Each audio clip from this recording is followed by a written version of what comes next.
மாரிஸ்ங்கிற ஒரு ஈவில் சயின்டிஸ்டும் அவனோட பார்ட்னரான சிட்னிங்கிற காக்ரோச் மண்டையனும் ஒன்னா சேர்ந்து பாலைவனத்துல வர ட்ரக்கெல்லாம் அட்டாக் பண்ணி அதுல இருக்க ஈவேஸ்ட திருடுறானுங்க. ஆனா அவனுக்கு அது பத்தல. அந்த மிஷனை செய்யணும்னா இன்னும் நிறைய குப்பைங்க தேவை. அதனால குப்பையை தேடி கிளம்புறானுங்க. அதே நேரம் இங்க கிராண்ட்பாவோட வேனை கிராண்ட்பாவும் குவென்னும் சேர்ந்து மாத்தி மாத்தி சுத்தம் பண்ணிட்டு இருக்காங்க. ஆனாலுமே ஸ்மெல் அடிக்குது. ஆனா பென்னு அவனோட இடத்த சுத்தம் பண்ணாம ஜாலியா உட்காந்து படம் பார்த்துட்டு இருக்கான். உடனே இன்டர்நெட்டை கட் பண்ணி விட்டுருவாங்க. ஆல்ரெடி உலகத்தை காப்பாத்திட்டு இருக்க நான் இந்த வேலையெல்லாம் பார்க்கணுமா அப்படின்னு கேட்ட உடனே பார்த்து தான் ஆகணும், இல்லன்னா இன்டர்நெட்டே கிடையாதுன்னு உடனே பென்னு ஒத்துக்குவான். உடனே ஒரு பயங்கரமான லிஸ்ட கொடுத்துருவாங்க. இந்த வேலையை ஃபுல்லா நம்ம பைய பண்ணுமாமா. அதுவும் அவங்க போயிட்டு வர்றதுக்குள்ள எக்ஸலரேட்டை வச்சு ஈஸியா பண்ணலாம்னு முடிவு பண்ணிட்டான். அதே நேரம் இந்த பக் பிரதர்ஸ் கிராண்ட்பாவோட வண்டி ஆட்டைய போடலான்னு முடிவு பண்ணிட்டானுங்க. ஏன்னா அவனுக்கு தேவை அழுக்கு. கிராண்ட்பாவும் குவென்னு கிளம்புனதுக்கு அப்புறம் பென்னு எக்ஸலரேட்டா மாறி அந்த லிஸ்ட் படி வேனை கிளீன் பண்ண போவான். அப்ப அந்த பக் பிரதர்ஸ் பென்னை அடிச்சு போட்டுட்டு கிராண்ட்பாவோட வண்டியை ஆட்டைய போட்டு போயிருவானுங்க. பென்னு அவனுக்கு தடுக்கிறதுக்காக ஒவ்வொரு ஏலியனா மாறி ஒவ்வொரு ஆப்பு வைப்பான். ஆனா எல்லாமே அவனுக்கு சாதகமா முடிஞ்சிரும். எக்ஸலரேட்டை வச்சு டொர்னேடோ உருவாக்குனா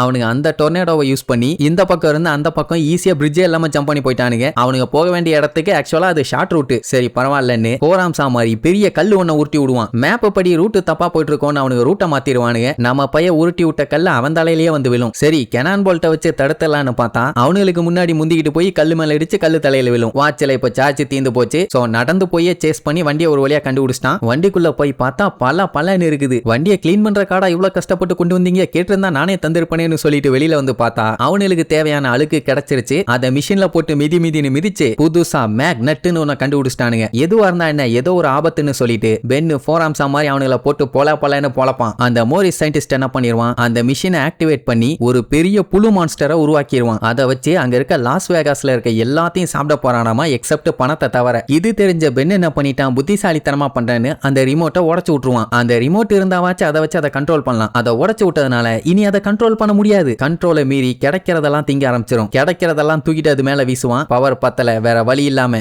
பலன்னு இருக்கிற நம்ம கிராண்ட்பாவோட வேனை தூக்கிட்டு அந்த புழுக்கு மேல வீசுவான். நெஞ்சில இருந்த அந்த மேக் நட்டு கலண்டு விழுந்து ஒரு வழியா அந்த மான்ஸ்டர் அழிஞ்சிருச்சு. ஆனா என்ன, வேனு மறுபடியும் அழுக்காயிருச்சு. அதே நேரம் கிராண்ட்பாவும் குவென்னும் ஒரு வழியா ஜாலியா சுத்திட்டு ரிட்டர்ன் வர்றாங்க. வந்து பார்த்தவங்க வேனை பார்த்துட்டு ஆச்சரியப்படுவாங்க. என்னடானா புழுவா இருந்த வேனை பயலையே உட்கார்ந்து வேற வழி இல்லாம கிளீன் பண்ணிட்டான். ஏன்னா வாட்சில சார்ஜ் இல்ல. ஆனா கேட்டதுக்கு நான் திருந்திட்டேன்பா. சரி இனியாச்சும் அவனுக்கு வைஃபை ஆக்சஸ் கிடைக்குமான்னு கேட்டா அதான் இல்ல, இன்னொரு பண்டலை கொடுத்து இதை முடிச்சிட்டீங்கன்னா உனக்கு வைஃபை ஆக்சஸ் இருக்கும் பாரு.